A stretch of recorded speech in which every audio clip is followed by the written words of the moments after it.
Imagina só, a mente humana tem um kit de ferramentas evolutivo simplesmente fascinante para conseguir sobreviver à dor emocional e aos conflitos pesados do dia a dia. Boas-vindas a esta nossa análise profunda de hoje sobre os mecanismos de defesa. Vamos mergulhar fundo e destrinchar exatamente como a nossa psique se organiza e cria estratégias incríveis para dar conta do mundo lá fora. Bom, vamos direto ao ponto. Pensem comigo na seguinte frase: diga-me como defendes e te direi quem és. O grande detalhe, a virada de chave mesmo para começarmos, é entender que os mecanismos de defesa não são falhas, não são defeitos estruturais do ser humano. Eles são, na verdade, estratégias de sobrevivência emocional absolutamente essenciais. A maneira exata como uma mente escolhe se defender das angústias acaba revelando de forma nítida a sua verdadeira constituição psicológica. A nossa jornada de hoje vai passar por 5 estágios fundamentais. A gente começa com a lógica das defesas, segue para os processos primários com o ego frágil, entra nos teatros do corpo e ação, sobe mais um degrau para as defesas secundárias alterando os afetos e por fim chegamos nas defesas maduras e na sublimação. É literalmente uma escalada que sai lá da base mais primitiva da mente e vai até o topo das nossas estratégias conscientes. Então vamos lá para a primeira parte. A lógica das defesas, a estrutura fundamental de tudo isso. Olha, antes mesmo de qualquer defesa mais complexa se formar, é preciso, antes de tudo, entrar no mundo, certo? Mas lá no extremo dessa base, existe o que chamamos de recusa de entrada.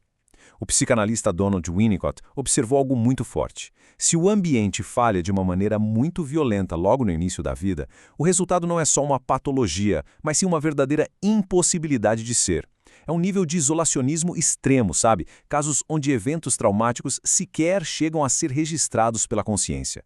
É quase como se a mente pura e simplesmente se recusasse a estar ali presente. Avançando um pouco, chegamos à segunda parte, processos primários e o ego frágil.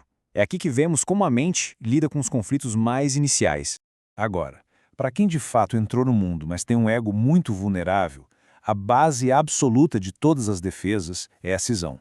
Como a Melanie Klein mapeou de forma brilhante nos seus estudos, essa cisão acontece quando a mente acha simplesmente impossível integrar qualidades opostas. Sabe o que ela faz? Ela compartimentaliza, separa as experiências de forma drástica e dramática, muitas vezes encarando contradições enormes como indiferença total ou uma negação bem suave e desconcertante.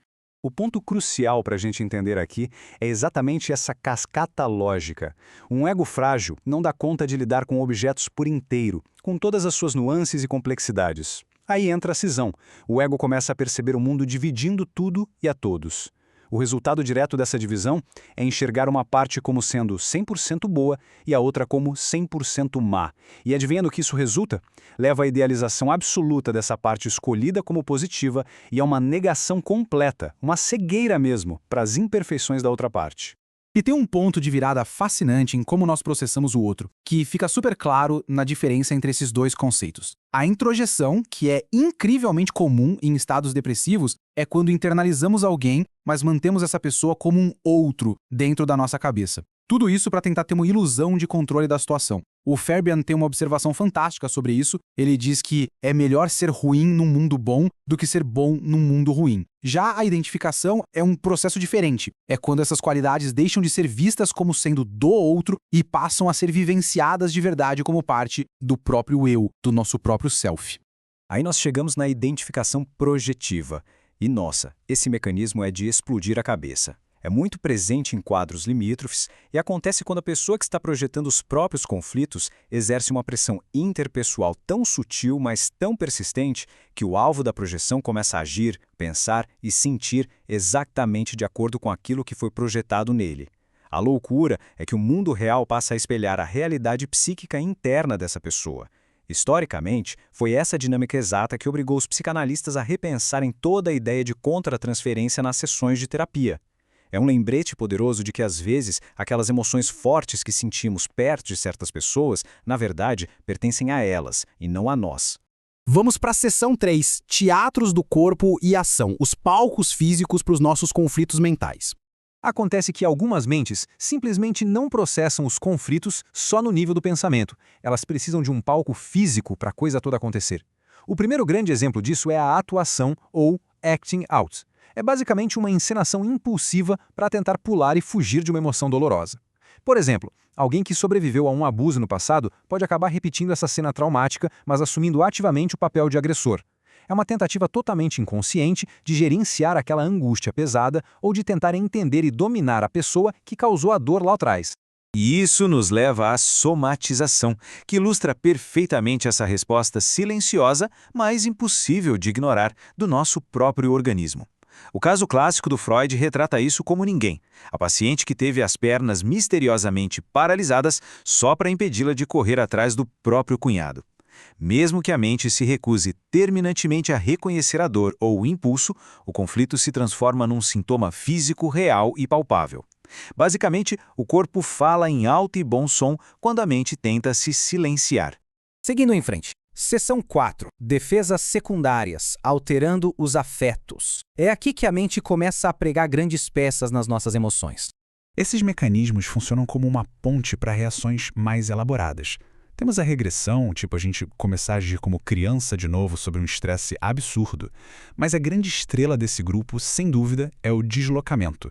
Ele consiste em pegar emoções super intensas e transferir de um alvo original para um substituto bem mais seguro. O clássico da vida real. O funcionário toma aquela bronca injusta do chefe, engole a seco para não perder o emprego e logo depois desconta toda a raiva num garçom do restaurante.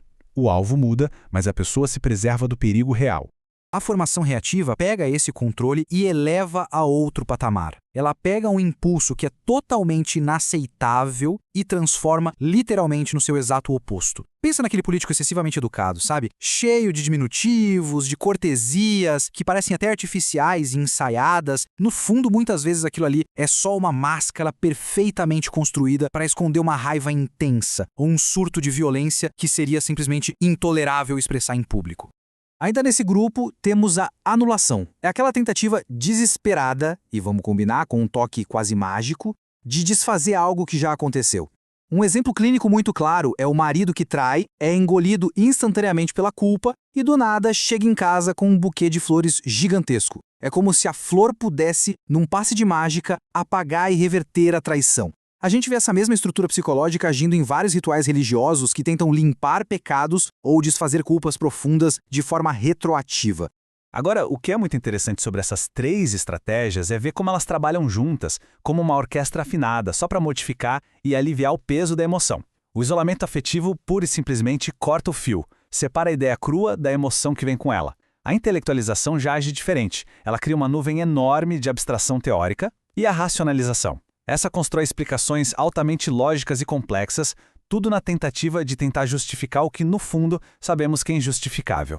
E existe uma linha super tênue, mas absolutamente vital, separando esses 2 próximos conceitos. A repressão, que foi o primeiríssimo mecanismo que o Freud apresentou para o mundo, é a expulsão de ideias inaceitáveis de forma 100% inconsciente. Elas são varridas lá para o fundo da consciência e só vazam de vez em quando naqueles famosos atos falhos. Por outro lado, a supressão já é um belo passo rumo à maturidade. É aquela decisão totalmente consciente, madura e deliberada de segurar a onda e não dar vazão a um sentimento específico naquele exato momento.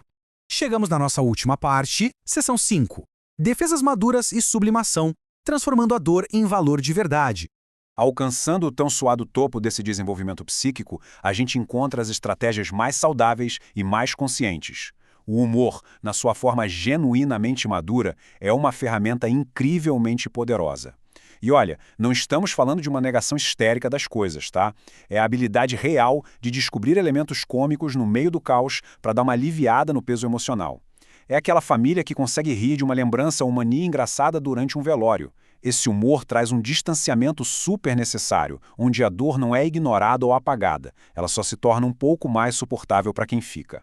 E para coroar tudo isso, chegamos na sublimação. É quando conseguimos pegar aqueles objetivos mais primários, as pulsões agressivas ou sexuais que não seriam bem aceitas e transformamos tudo isso em conquistas e obras altamente valorizadas pela sociedade. Um detalhe muito bacana de citar, o psicanalista Otto Fenichel tinha uma visão super interessante sobre isso. Ele dizia que a sublimação é o único mecanismo de defesa da mente que a gente pode chamar de puramente bem-sucedido. Na visão dele, todas as outras defesas que vimos seriam, em graus variados, adaptações com um pezinho na patologia. E para fechar a nossa análise em alto nível, fica uma provocação profunda e reflexiva levantada pelo Wilhelm Reich. Ele sugeriu que até mesmo a sublimação com todo o seu incrível valor social e criativo, pode ser insuficiente para nossa psique se não vier acompanhada de uma descarga física real, mais especificamente, uma descarga orgástica.